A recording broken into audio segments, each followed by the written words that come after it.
Hello, and thank you for attending this evening. My name is Nell Clausen, and I am the Voter Services Chair of the local league of the League of Women Voters, U.S., a national nonpartisan nonprofit organization whose purpose is to promote the informed and active participation of citizens in government.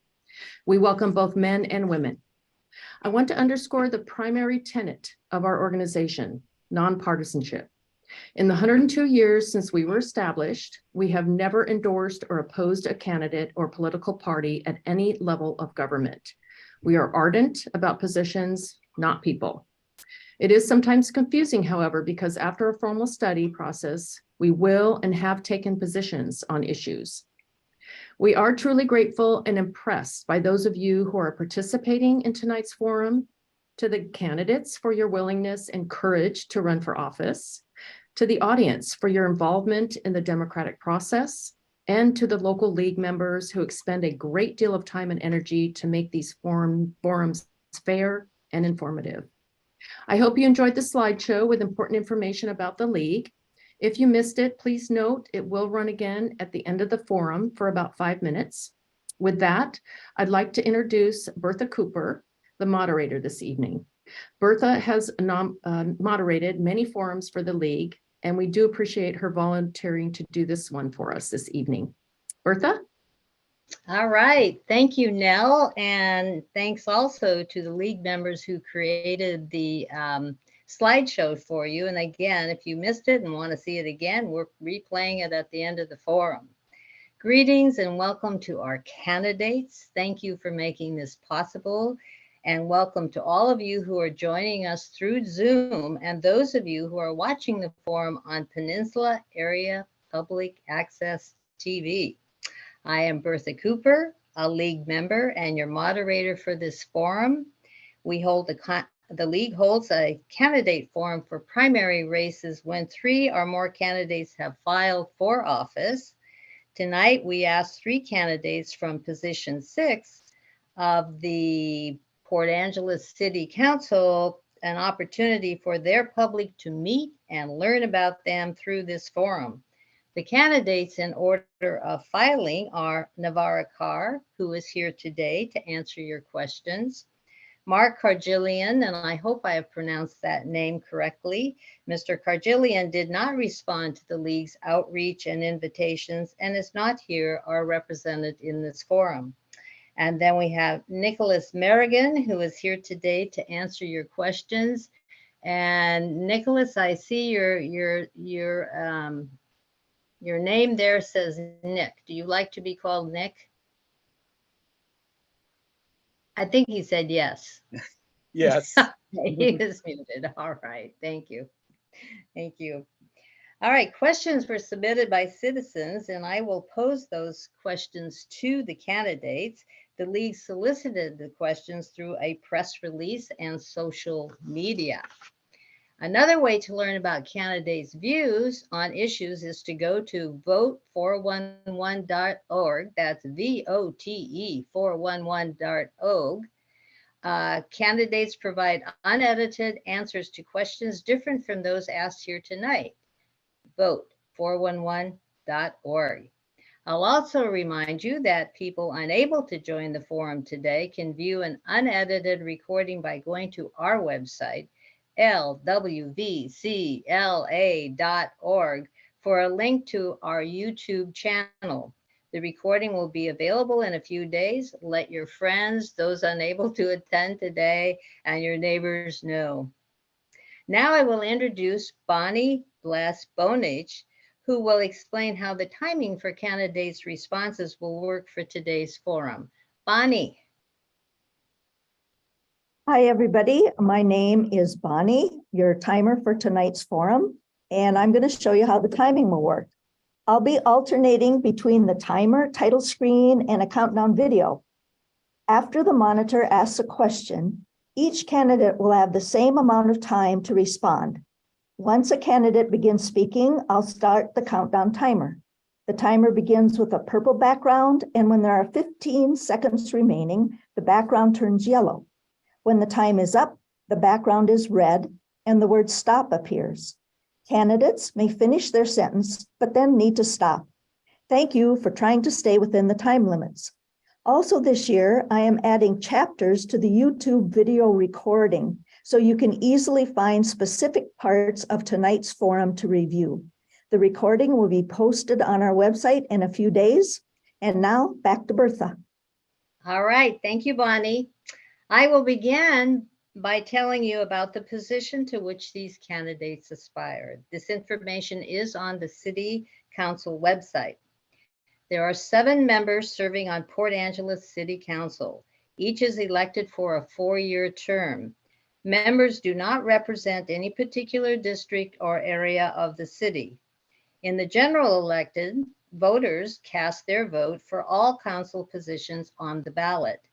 The mayor and deputy mayor are elected by the council members every 2 years at the first meeting in January. As many of you know, Port Angeles has a city manager government. The city manager is responsible for all the operations of the city. One of the primary council responsibilities is to hire, supervise, evaluate, terminate, if necessary, the city manager.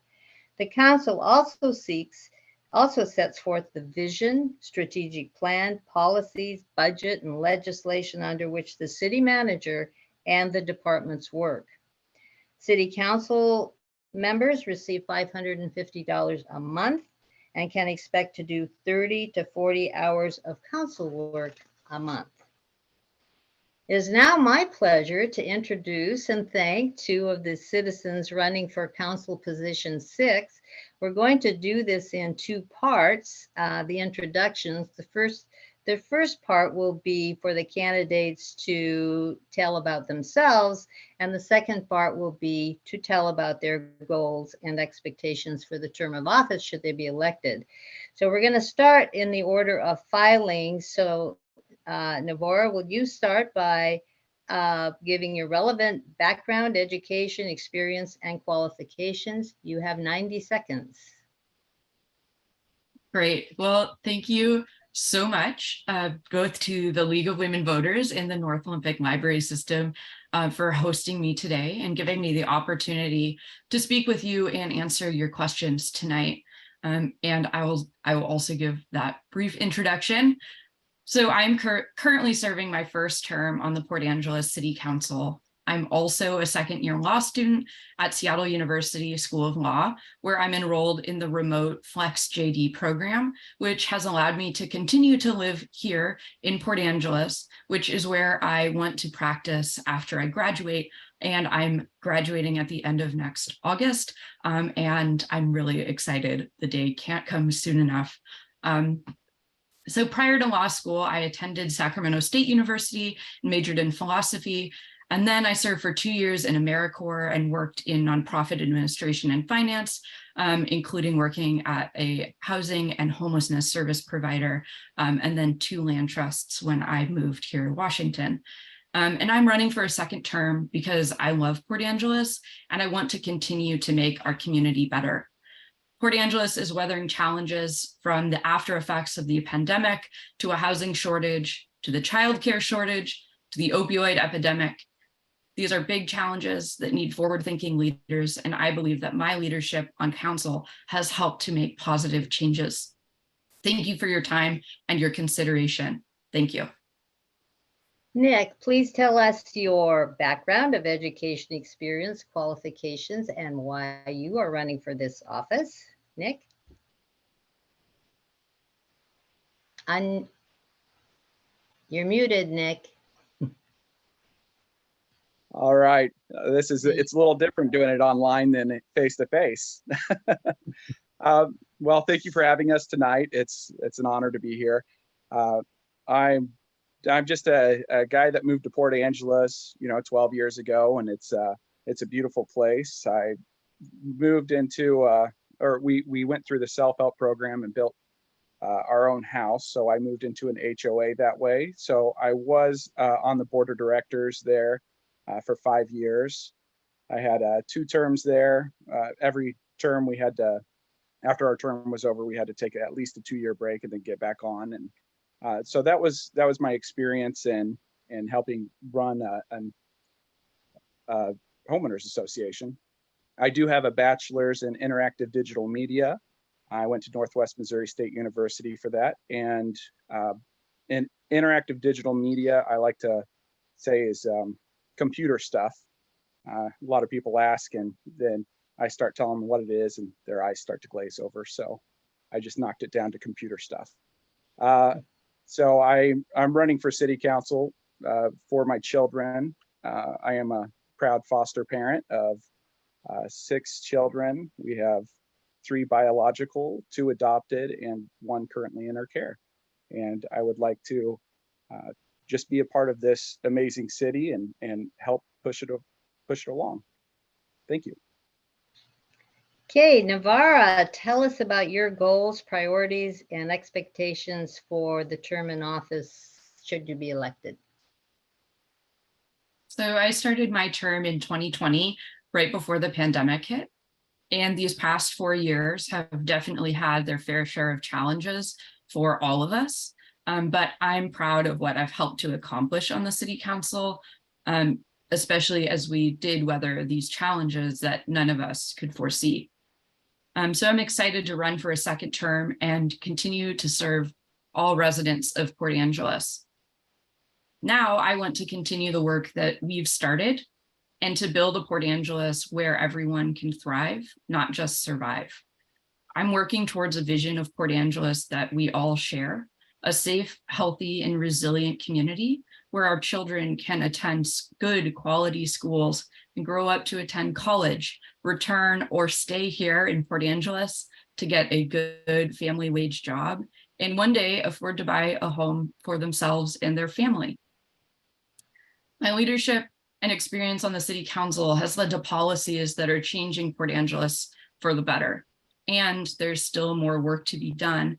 Over the next 4 years, I hope to continue to work on finding creative solutions to addressing housing and homelessness, to work collaboratively with county partners and nonprofits to address the opioid crisis, to increase climate resiliency through more EV infrastructure and solar panels, and to continue to work for equitable utility fees to support residents who are struggling. Thank you. Okay, Nick, tell us about your goals and priorities and expectations for your term of office should you be elected. Well, I see that there's a lot of untapped potential in Port Angeles, which I'm hoping to tap into to make this place, a place my children want to call home. I'd like to have them close by. So there's a lot of things that I would love to help Port Angeles succeed at, such as infrastructure, public safety, and homelessness. I would say homelessness or housing would be my first priority. I feel like that would help with the rest of the problems, go from the worst to the best, right? And I believe that doing this I'll be able to bring some new ideas and fresh perspective to the city council to continue on their journey to solving these problems. Thank you. Okay, candidates, we're ready to go on to questions. And I will tell you, we got quite a few thoughtful questions submitted. So there is interest in this race. You will have answers will be limited again to 90 seconds per question. Speaking order will be rotated with each question, but we will begin with the order of filing. I'm going to start with 3 general questions, and Navarro, you will be up to answer first. First general question. In the last couple of years, what are the most positive things that you have seen happen in this city? You have 90 seconds. Just 3? I think that in the last 3 years, we've seen such positive movement around housing. For a previous candidate forum, I came up with a list, like a true laundry list of items that the city council has done that I've supported over the last 3.5 years. And it was hard. It's really hard to fit them all into 90 seconds. So I will share just a couple.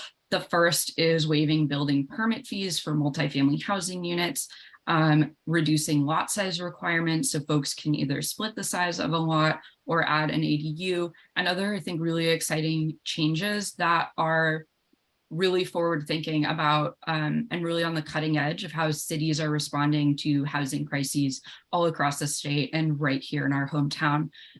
So I think that's been one of the biggest positive things. The other thing I'm really proud of is supporting the rediscovery and community paramedic programs that have supported folks struggling with substance use disorder and the opioid crisis, and trying to help people meet them where they are, get them into services, and make sure that we're helping to reduce those burdens both on the people who are affected and those folks themselves. And the last one I'll say is supporting organizations like the YMCA and the Boys and Girls Club to increase childcare options for working families here in Port Angeles. Thank you. Nick, in the last couple of years, what are the most positive things that you've seen happen in the city? I would say one of the big things for me, especially since I have a lot of kids, was that school levy being passed. I feel like the schools do need a lot of attention here, and once the schools are up and running to where they should be, I know that's when you get more doctors in and more residents because of the school system. I also like the entertainment that's come to town, the Field Arts Center. That's was a beautiful project to bring in more outside tourists and more income for the community throughout the year instead of a lot of just summer income from tourism. And the grants that the city has applied for buildings and infrastructure, I think that's a great thing for the city as the infrastructure is starting to fail, and that'll help pay for all those improvements. Okay.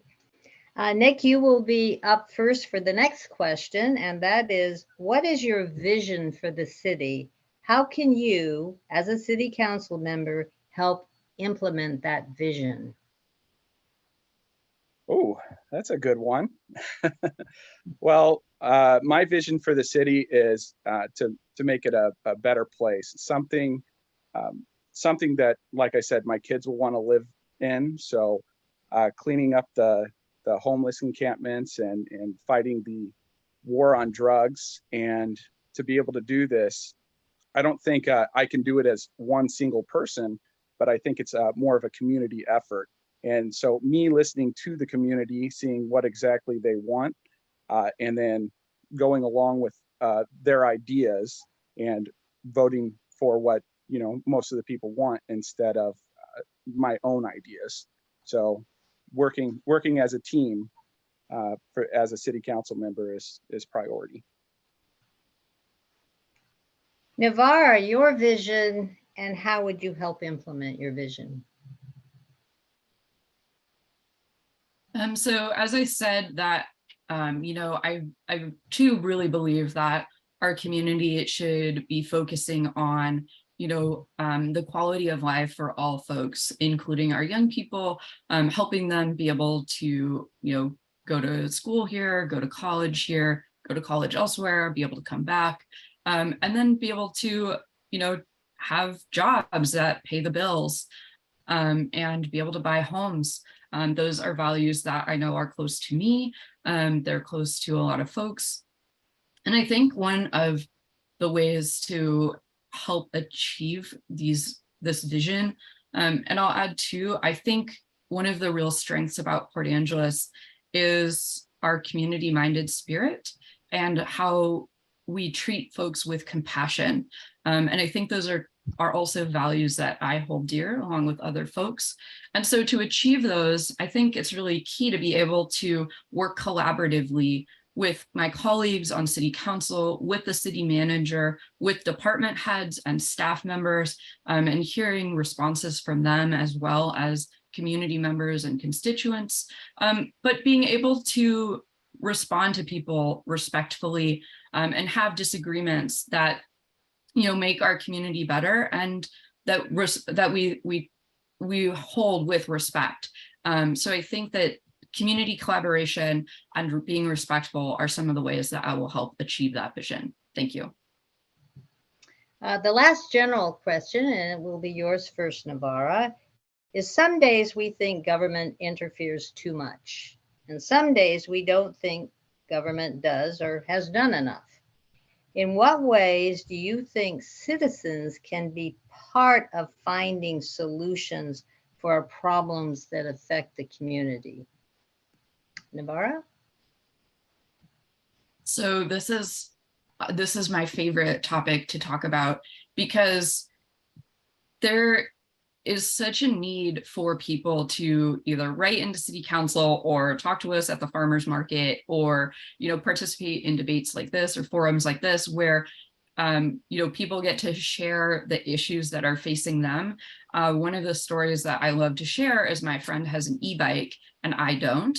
And I was like, how's it going? How do you love your e-bike? And he told me, I really love it, but I can't park it anywhere downtown because the tires are too big for the bike, the bike locks that the city has. And it was like, oh, well, it is a problem that doesn't affect me, won't affect me for a long time. And I would never have known about it until talking with somebody who has that problem. And it might be on the smaller scale of the problems that we're talking about tonight, but it's those things that affect people in really meaningful ways. And now we have a lot more diverse options for our bike locks. So you can park your e-bike throughout downtown. So I think it's hearing from people what the issue is and talking about those, small things, those big things, and having that community partnership, and then to be able to talk and get responses, and know that we're here to listen, and we're here to work towards meaningful solutions. I'd love to hear when a community member also has a solution that they would like to share. Nick. I think that this is a great question. One of the things is definitely come to the city council meetings, voice your opinion. I know there's public discussion during the meetings, so that's a great way to get your voice heard. But another great way is to volunteer. The 4PA group, he started the group and it went off, and there were so many issues, and he was able to clean up some of the city, and you could see how many volunteers were so happy with it that he was able to get some funding. So not only did that volunteer group show that that was a need in Port Angeles, but afterwards he was able to take it up a step. Okay, the next two questions are on housing. The first one, and Nick, you will start. What would you do to try to solve the critical housing shortage in Port Angeles? All right, so there's a few things that I like that we could do for this. One that we currently do is the fee waivers or exemptions. So this was a great way to get new buildings starting and making the cost of building or cost of purchasing the house less for the consumer. Another way is the self-help program. I heard that they're having some issues with this program, but this was a great way. This is how I started, or I got my first home. I went and I built 8 homes with 8 different families, and I was able to do this and get my sweat equity for the house. So it wasn't just me taking off work and building this house and getting in the hole, but I was able to build and set some roots down and get that equity. A program I would love to see the city start, it was in my old town. It was called Building Trades. And it'd be great if our school did it when I was in high school. And it'd be great if we could do this, so that way the students could learn to get in these trades that are needed. And while they're doing that, the school just purchases the property and the materials. The students build it under supervision of a professional. They learn the skills, and then the school is able to profit off that house to purchase more land to build the next house. And then the trades or people who own their own companies to build these houses will be able to have experienced employees and not have to worry about the big expense of training. Thank you. Navara. First, I would just like to respond and say that the Mutual Self-Help Program is run through the Port Angeles Housing Authority, which is not a branch of the city government, and that the Building Trades Program is something that I think is a wonderful program that, we certainly need to invest in our young people and help new, young folks get into careers around construction, plumbing, electricians, all those kinds of things. But the city and the school district are also two very separate entities. And while we all try to work collaboratively together, and we're certainly, the city is certainly a community partner with those entities and organizations, I think it's really important to focus on what the city of Port Angeles can actually do rather than just supporting our nonprofits.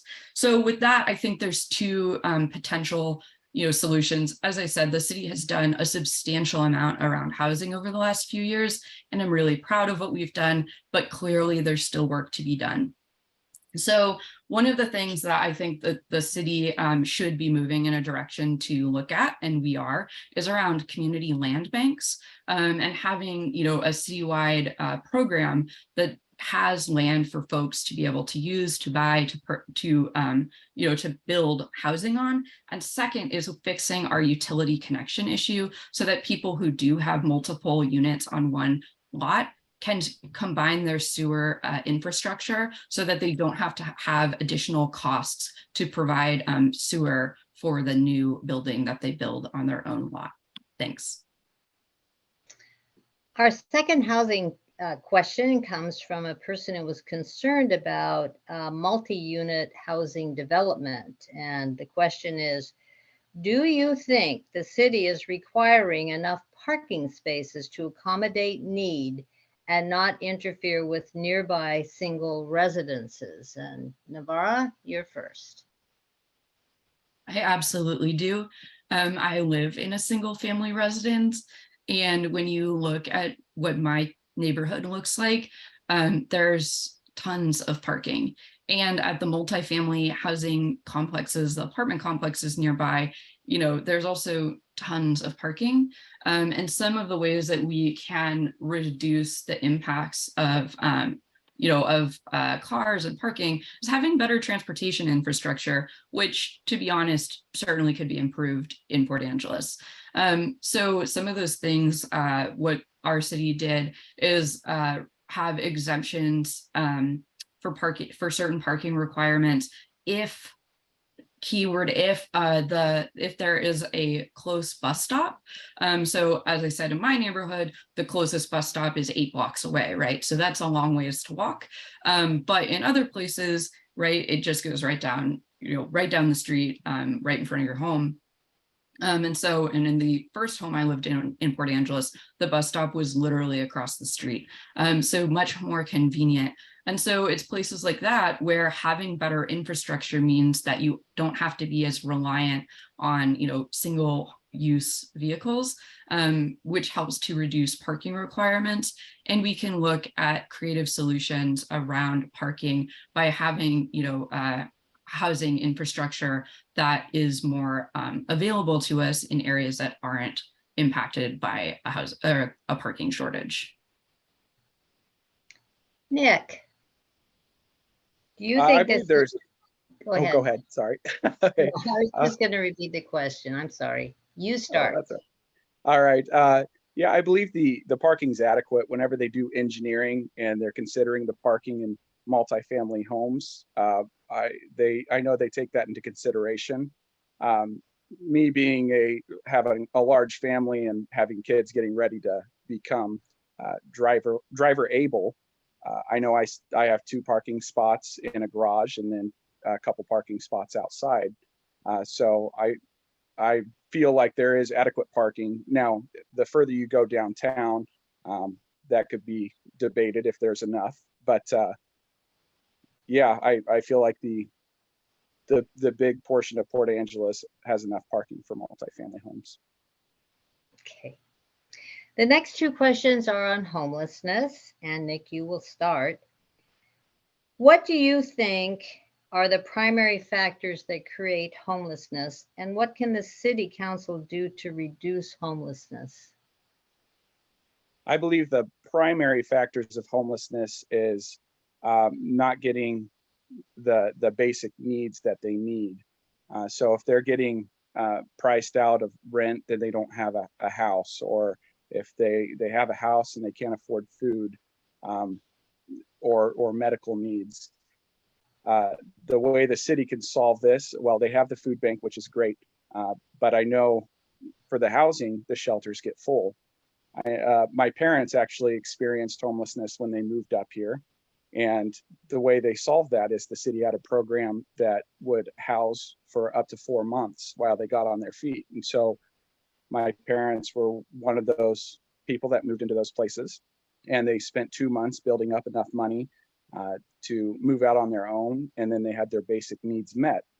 As what I understand is that program's not available anymore. So I think looking at bringing that back, because I know for a fact that that worked for my parents, but getting those basic needs met before the homeless can actually start providing for for society, I believe that has to be solved first. Navarra. So I think this is a really complex issue and brings up a lot of feelings for a lot of people. And so as I said, I used to work at a housing and homelessness nonprofit. So I worked really closely for a number of years with people experiencing homelessness and trying to build a better life for themselves, and trying to leave homelessness. And it's really, really, really hard. And so a lot of the reasons that we know that people become homeless is because their housing becomes unaffordable. The landlord raises the rent. They decide, the landlord decides, like, I'm going to rent this at fair market value, which is substantially higher than anybody can afford, right? Or at least the people who are renters, like myself, can afford. Issues around that. A lot of people are just one paycheck away from experiencing a really serious crisis. So a lot of folks live paycheck to paycheck or have a little bit of money saved up. But if your car dies and you need a new battery, or you have to go to the hospital and pay out-of-pocket medical bills, or you have your child has a medical issue, those are all issues that contribute to somebody losing their housing and being able to not be able to get back on their feet before it's too late. And Navarra, you will be first for this question. What would you do to provide services now for the homeless in upper age brackets? And I'm going to assume that means 60 years of age or older. Yeah, absolutely. I'm glad you mentioned this, because the fastest demographic of people who are becoming homeless are elders, are senior citizens over the age of 60. And it's true nationwide, and it's true right here in Clallam County as well, which is a really sobering statistic, because our elders in our community shouldn't be facing a homelessness crisis. And I think it's really, it goes to show that there are some major issues at play, one of which is that, a fixed income is not enough to rent your own home here in Port Angeles. The second is that we need to look for solutions, working collaboratively with our service partners around being able to get folks into like medical respite centers, and also having enough care facilities for people who wouldn't be able to afford a private facility. We only have one Medicare facility for folks who need a little bit of extra help here in our community, and those places are always full. So I think that the city could be looking towards more solutions with partners like Serenity House, Peninsula Behavioral Health, other entities to make sure that there is adequate senior specific housing, and that there are medically assisted facilities to support our eldest citizens. Nick, So I believe this is a pretty big issue as well. I know SQUIM has a lot of areas that are, the 65 and older areas, or 55 and older, I believe. It'd be great to have little cul-de-sacs or little subdivisions that are meant specifically for that. I know rent is cheaper that way, and I believe that the assisted living facilities, their prices are extremely high. So if you're able to live in one of those, I'm sure you can afford rent. So those, having places like St. Andrews, which is the one that accepts Medicaid, and finding a facility that will go through all that paperwork to actually accept those residents, because I know it's quite difficult to be on Medicaid in one of those facilities. But I believe making in little communities of areas that that elders can live in, and having the reduced cost would definitely benefit in the housing shortage for them. the next 5 questions I've categorized as being about the business community. And Nick, you're going to be up first for the first of those questions. Some people think that the revitalization of tourism should be the primary focus for increasing city revenue. What are your priorities for increasing city revenue? So I believe looking at the tourists and what they come for, it's all during the summertime. So we got to figure out something during the winter time or the off season. If that's our main source of income for the city, we've got to not just have festivals during the summertime. Creating festivals during the winter time or the off season would be great, but challenging. So having facilities such as like an indoor entertainment center would be great around here, or just having more indoor activities where certain people might still visit the city and go to if they're unique to this area. I mean, we have outdoors everywhere here where people want to go hiking, but we don't have axe throwing, which is odd to me. So having things like that indoors, or even having it during the colder months where people are physically active and able to come to those type of things, I think would be wonderful. Okay, Navarra. So I think that tourism is really important in our community, and there are some additional ways that I think the city can look at various revenue sources. The first thing I want to just say off the top is that over the last few years, I think for at least the last 2 years, I believe it's longer, we have put as one of the top priorities in our legislative priorities to go to the state government to work towards an equitable and fair tax system. And the reason for this is because the cities are only able to levy so many taxes, and we're all fighting for the same pots of money, the same grants, the same opportunities, and cities are given less opportunities to look for additional funds than the counties are. And so it causes some trouble when we're looking for how to expand revenue that helps support things like failing infrastructure, roads, all those kinds of things.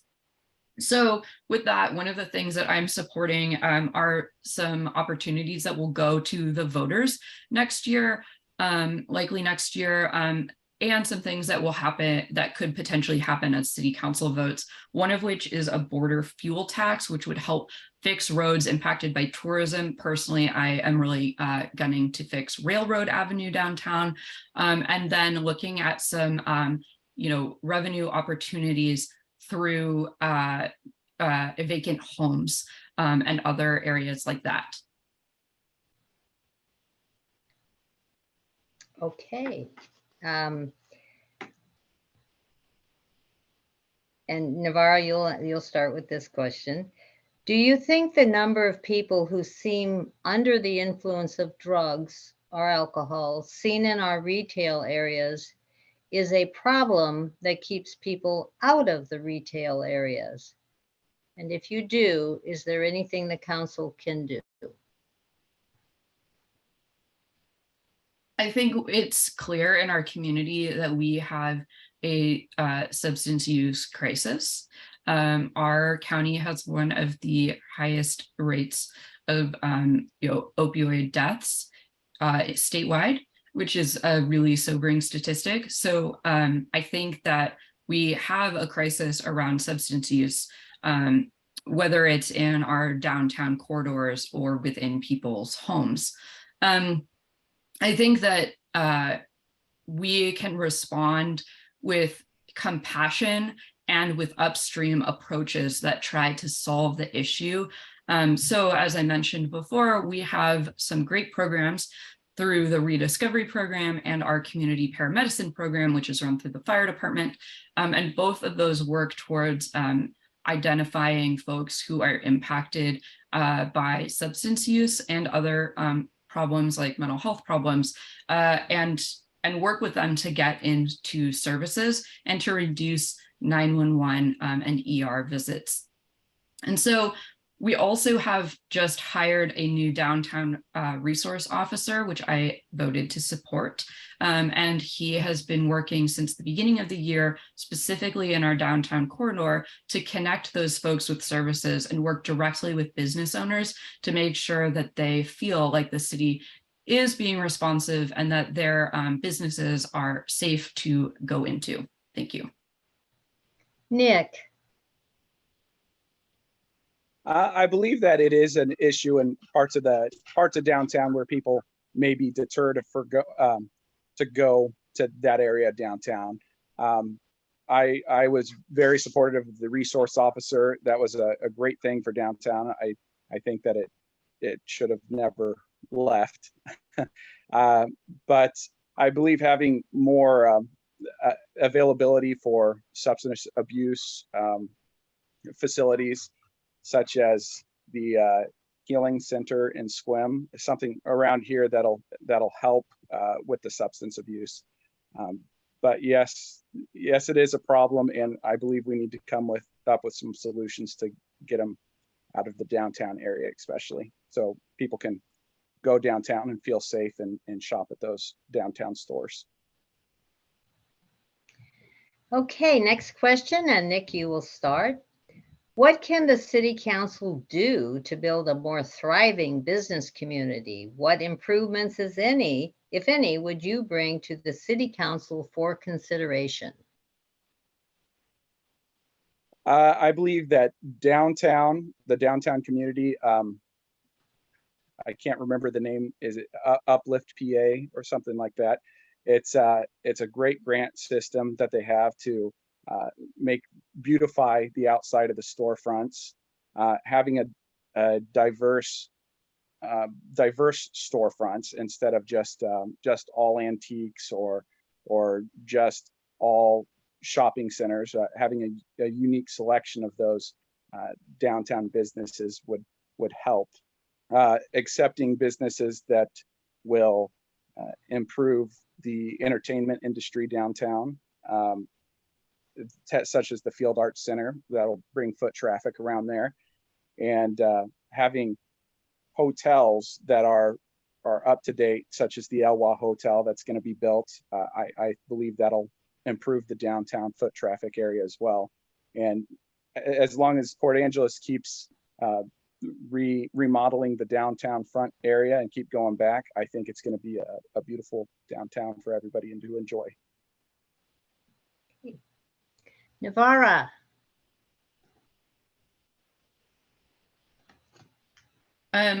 So one of the things that always frustrates me a little bit is when you're driving downtown and you see so many empty businesses and empty storefronts. And I've always wondered, why is this? And looking at some of the costs of renting those spaces, it's really high. And I think a lot of folks, especially people who are just starting out their business, are having trouble affording that. So one of the things that the City Council has done is we've supported the Center for Inclusive Entrepreneurship, or CIE, and they help provide like small business support to entrepreneurs, particularly people of color, women, the LGBT community, people who might not have the same kind of upfront resources as some other well-established people who have really successful businesses already in our town already have. So I think that continuing to work with those organizations is really critical. Another key partnership is the one with the Chamber, who has the Elevate PA plan to really have a vision for what our downtown is going to look like over the next few years, which has been really fun and exciting to see. I think increasing pedestrian access and having a walkable downtown where people can really feel safe walking around. And then also, I'll leave it there. I could keep going. Thank you. The next question, you will start, Navarra, and it's another parking question. Do you anticipate any changes in off-street parking regulations in the next term? I certainly hope that the city of Port Angeles revisits some of its parking codes. We've heard quite a bit about the ways that parking is supposed to work and what makes a healthy and thriving downtown in relation to parking. Right now, I don't know if anybody was downtown on Wednesday evening for Concerts on the Pier and the farmers market, but it was just a heck of a time trying to find parking within a few blocks. But any other time that you're downtown, it's usually pretty easy to find parking. So some of the ways that we could be looking at updating that code is through things around having metered parking, or looking at what our true parking availability is, and identifying where there are crunch points and in which parts of downtown there are issues versus where there is an excess of parking. The city certainly has the city itself owns a number of parking lots up and down Lincoln Street, and it's a hassle to walk the 2 extra blocks. But as an able-bodied person, I'm certainly able to do that. I'm thinking more about what is an acceptable distance to walk versus what somebody is willing to pay for, I think are ways that likely will come before the city council, but haven't yet done that. And I am really interested in seeing what other communities have done, like similar size to Port Angeles, that has been effective in regulating parking better. Nick. Well, I certainly hope they don't add metered parking because it's hard to find a spot and then to pay for it as well. The 2-hour parking, I think, is a great idea, just because then you're making people actually go to their car and move, so other people have a chance to go and park. Having the condos that are supposed to come in and creating more parking with the underground garage, that would be a great thing to see happen. Hopefully that kicks off next year. And then even having the ability to have a parking spot, maybe not downtown, but creating a shuttle service. I think that would be a wonderful idea as well, especially for tourist communities, or for a tourist community, if there's a lot of tourism downtown, and showing that there is some kind of shuttle service if you go park in a parking lot that's further in town that you might not have thought of parking in previously. Okay, last question in this category, and Nick, you will start. Over the years, there has been much discussion about establishing an alternative route around downtown area to eliminate huge truck traffic and noise on the main streets. As a community that is trying to establish itself as a desirable tourist destination, do you think this solution should be further considered? Living out on the peninsula, I think it would be great if we could get a different truck route, but the way that the truck route is right now, I see it as it's almost ideal for the trucks to go that way, just because you have a truck route and it's just such a straight shot.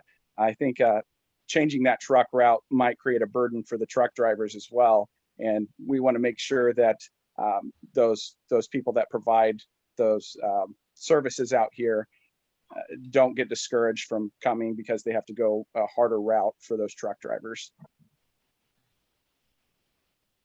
Navarra. Yeah, we absolutely need to reconsider what our truck route is in town and do it in a way that is least impactful to the most people. So the trucks are loud. They cause a lot of wear and tear on our streets.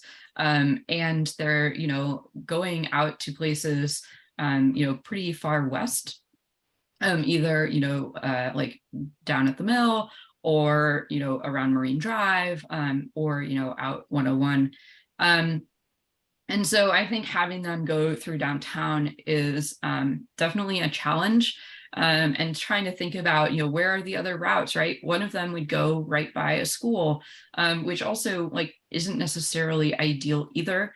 So I think we need to really consider that. This is one of those areas that the city has already had some studies done in the past, and they've kind of stagnated. But I think revisiting those and looking at what would be some minimally impactful solutions, I think is really important and a necessary step in moving forward, especially as we start thinking more and more about what makes a community walkable and bikeable and rideable. That I think is the direction that our community has continued to move in. Okay, the next two questions are on crime and violence. And Navarra, you will be first.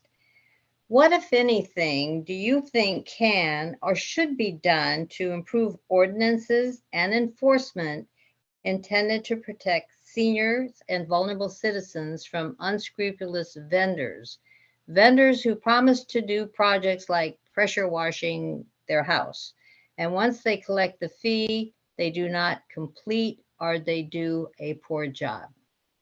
Navarra. Yeah, I think this is a really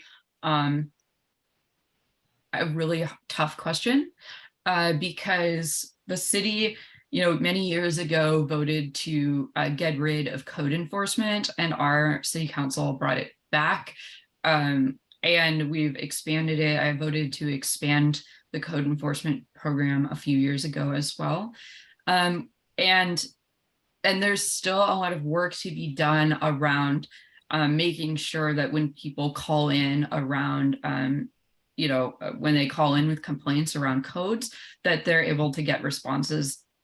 I think in particular in relation to helping people avoid, scams or, projects that don't really live up to their expectations. I think that that's also really really tricky and a really important thing to talk about.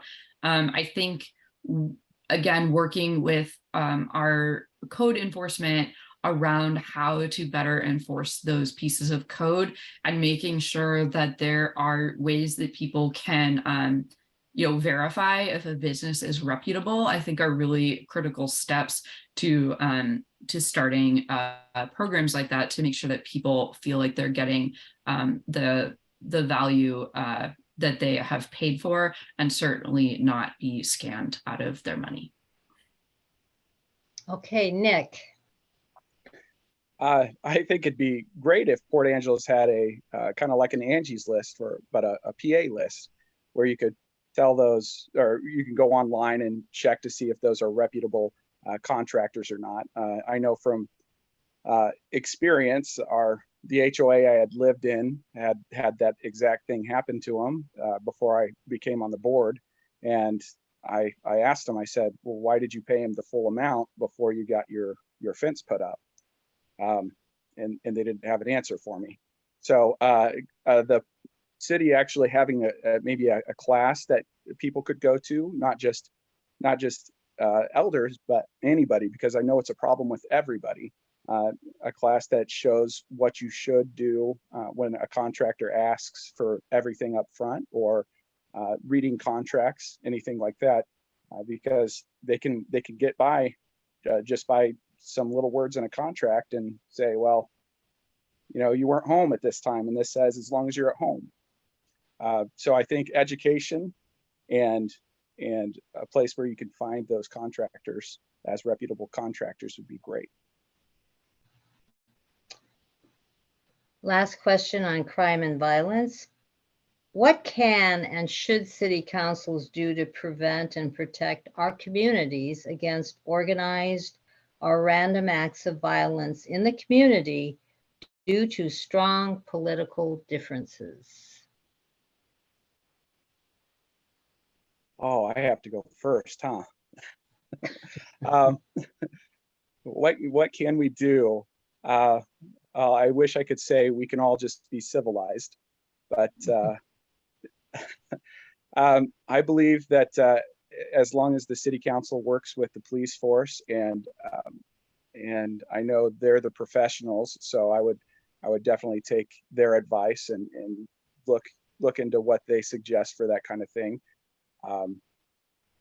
Me myself, I don't know of anything that I could personally do other than be a good citizen. Okay, Navarra. Yeah, Nick, it's always tricky when you get the ones that are like, oh, it's a tough question, hard to go first. Glad you went first on this one. It is really tricky. As folks may know, I was a victim of like politically motivated violence. I had eggs thrown at me while I was attending a protest in front of the courthouse. And so I know firsthand what it feels like to be, you know, a victim of, you know, a crime like that. And it's really disconcerting, even if, you know, you aren't like injured by the event. It's still a really hard thing to go through and to reconcile with. And so I'm sharing this because I really feel for people who are struggling with this as well. And I think, as Nick said, really working with our police department is one way to move forward. I know that that's not true in every community, but I really do believe that our police department is working on behalf of the community. They are people who live here, who obviously work here, you know, and really care about the community here. And I think that making sure that if something happens to you, that you're able to call is really important. I think also city council can lead by example and be respectful, have open dialogues, and be talking about these instances of violence out in the open to bring a greater, to shed greater light on them, and to be able to lead by example and continue to have a respectful community. Well, candidate, you have gone through all the submitted questions. So I'm going to ask you one. This will be a moderated question. And I think it's an issue that concerns our entire region, but certainly Port Angeles. One of the issues for it, and some of this you've touched on already, but I'd like you to bring it under this theme. One of the issues for employers is attracting younger people into our community to fill vacancies. We've recently read about OMC, your largest employer in Port Angeles, who can't hire enough people, get enough people to fill vacancies, and are having financial issues as a result. So this is the question: what can and should the City Council do in addition to affordable housing to make Port Angeles an attractive community for young families? Navarro, we start with you. Yeah, so I think that when we talk about affordable housing, right, it's affordable at all levels. So when I moved to town, I was getting paid at like 16 something an hour, right? And when I left that job, I was getting paid at 18 something an hour, like close to $19 an hour. And the waitresses at Spruce get paid more than I was making with a bachelor's degree at a nonprofit, right? So I think, and I moved here for that job. And I think it's people like me, when I moved to town, who, you know, tried to work a community-minded job, civic engagement, and we're still making like just barely enough to get by, and certainly not enough to get by now. So I think having jobs that actually pay a living wage is really critical, and making sure that there are businesses that are attractive with, you know, benefits, is really important as well. And then of course the issue of housing comes in, because if you don't have a job that can pay the bills, then you can't afford to live there. But there are places like OMC, Peninsula Behavioral Health, you know, Westport Marine, other big employers that do have, you know, living wage jobs. And we need to have housing opportunities for them, as well as being good partners with our school districts to reinvest and lobby on their behalf to make sure that our schools are places where folks want to send their children. Nick. So I believe making sure that the schools are adequate to attract those younger people, making sure they have somewhere for their kids to go, and bringing, like Navarro said, those high-paying jobs. I know like the Port of Port Angeles has some big things coming that'll create new jobs, which is wonderful, and there'll be high-paying jobs, and making that leap to provide those services that young people like. Bringing more entertainment, not just something during the off season. You can't just have a pool and a bowling alley, and young people are going to want to stay. They're going to want to go out of town. They're going to want to live closer to Silverdale or something where there's actually something for their kids to do. So I believe having that entertainment in the schools for those children are going to bring those young people. And for the housing, we're going to have to create some affordable housing, whether that be what some young people like to do now is those tiny homes. So building smaller homes, they might not have to be tiny homes, but smaller homes on smaller lots. I know young people like to live in that kind of house if they don't have any kids. So that would definitely be an avenue for those jobs that they can get on the peninsula to be able to afford the house to live here. Well, candidates, congratulations. You've covered a lot of ground tonight. You've given thoughtful answers to thoughtful questions and things that your constituents are concerned about. Take a breath.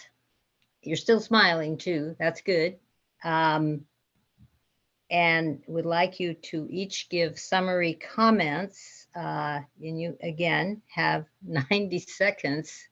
And we're doing this in reverse. Want to do this in reverse order of filing. So Nicholas, you will start with summary comments. All right. In closing, if I'm elected, I believe I can bring some great ideas to the table with some outside of the box thinking and finding what works with other communities. I'm a great team member. I'll listen to what people have to say, try to find solutions to make what they want happen. I know I won't be able to change the city by myself.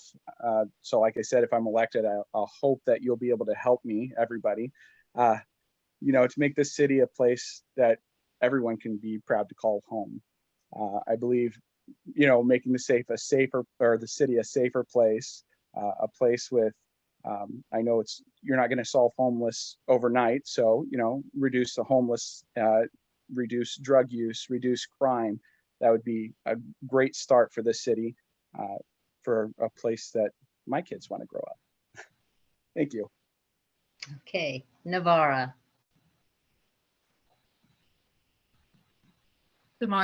Democracy requires active participation. And I'm so grateful to everyone who sent in questions and the people who have attended tonight, who have voiced their concerns and challenges, and who are active participants to help shape our local government. Thank you to Nick, It's been great to talk through these ideas with you. And thank you to the League of Women Voters in North Olympic Library System for hosting. I know that representation is important, and our elected representatives should be as diverse as the community we live in. I'm currently the youngest person on the city council, and I was the youngest person elected to this position, to my knowledge, in the city. I was the first openly LGBTQ+ member elected to the Port Angeles City Council, and I'm the only Port Angeles City Council member who rents rather than owns their home. I believe that my experiences and perspectives add value to the council, and the policies we support on council provide representation to groups otherwise not represented in our local politics. I love Port Angeles. That's why I actively work to make it better.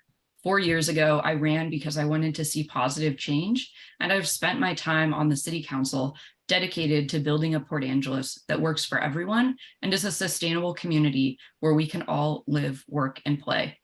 Over the past 4 years, I've been honored to serve as your representative, and as we weather new challenges, I hope to continue to serve you and our community. Thank you for your time, and I would be honored to have your vote. Profound thank you to the candidates for helping us understand not only yourselves, but also about the issues facing the community and the Port Angeles City Council. Thank you so much. I say that on behalf of everybody who is watching now and everybody who will be watching in the future. Important ballot dates. Ballots were mailed out yesterday. Oh, can't get that in blur. Got mine. July 12th. If you have not received a ballot within a week, call the auditor's office. You can register to vote online until July 24th, and in person by August 1st, the final date of voting. On behalf of the League of Women Voters of Clallam County, thanks to our audience for caring about local elections and to everyone who provided their thoughtful questions. Our gratitude to the North Olympic Library System and Peninsula Area Public Access TV for co-sponsoring with us. Special thanks for the technical skills, I call it technical wizardry, of Sarah Morrison, Bonnie Bless Bonish, and Silas Cruz. Please go to our website, LWVCLA.org, for a link to our YouTube site where you can view this forum at your convenience. Let your friends know, interested people know. Please allow a few days to get posted. Don't forget to check out vote411.org for responses for those candidates and other candidates and races. Stay on for a few minutes if you wish to view the informational PowerPoint. For everyone else, thanks for coming. We are adjourned. Thank you.